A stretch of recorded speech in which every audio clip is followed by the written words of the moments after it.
ஒரு அழகான காட்டில் கதிர் என்ற சிங்கமும் மணி என்ற முயலும் வாழ்ந்து வந்தனர். அவர்கள் மிகவும் நல்ல நண்பர்கள். ஒவ்வொரு நாளும் சேர்ந்து விளையாடி மகிழ்ச்சியாக நேரம் கழித்தார்கள். ஒரு நாள் கதிர் சிறிய கற்களை கொண்டு ஒரு அழகான சிலையை செய்து கொண்டிருந்தான். அவன் மிகவும் கவனமாக ஒவ்வொரு கல்லையும் அடுக்கி வைத்தான். அந்த சிலை அவனுக்கு மிகவும் பிடித்திருந்தது. அந்த நேரத்தில் மணி மகிழ்ச்சியாக விளையாட ஓடி வந்தான். அவன் அருகில் குதித்தவுடன் தரை சிறிது அதிர்ந்தது.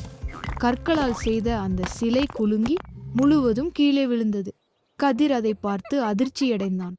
அவன் முகத்தில் கோபம் கொப்பளித்தது. நீ ஒரு மடமுயல், எப்போதும் முட்டாள்தனமான காரியங்களையே செய்கிறாய் என்று கத்தினான்.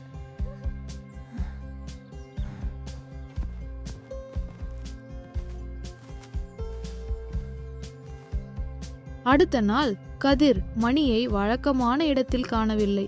நேற்றைய சம்பவம் அவன் நினைவுக்கு வந்தது. நான் கோபத்தில் அதிகமாக பேசிவிட்டேன் என்று அவன் வருந்தினான். அவன் காட்டில் மணியை தேட ஆரம்பித்தான். ஒரு பெரிய மரத்தின் கீழ் மணி அமைதியாக உட்கார்ந்திருந்தான்.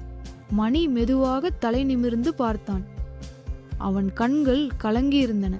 அவன் மெதுவாகச் சொன்னான், வார்த்தைகள் வலிக்கும் கதிர், ஆனால் நண்பர்களுக்கு மன்னிக்கவும் தெரியும்.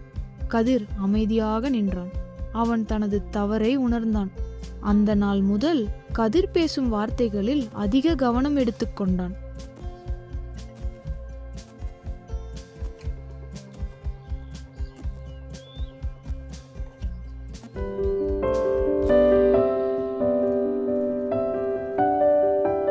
நண்பர்கள், ஃப்ரெண்ட்ஸ், விளையாடி, பிளேயிங், கத்தினான், ஷவுட்டட், மன்னிக்கவும், டு ஃபர்கிவ், அழகான, பியூட்டிஃபுல், மகிழ்ச்சியாக, ஹாப்பிலி, கவனமாக, கேர்ஃபுல்லி, வேடிக்கை, ஃபன், அதிர்ச்சி, ஷாக், தவறு, மிஸ்டேக்.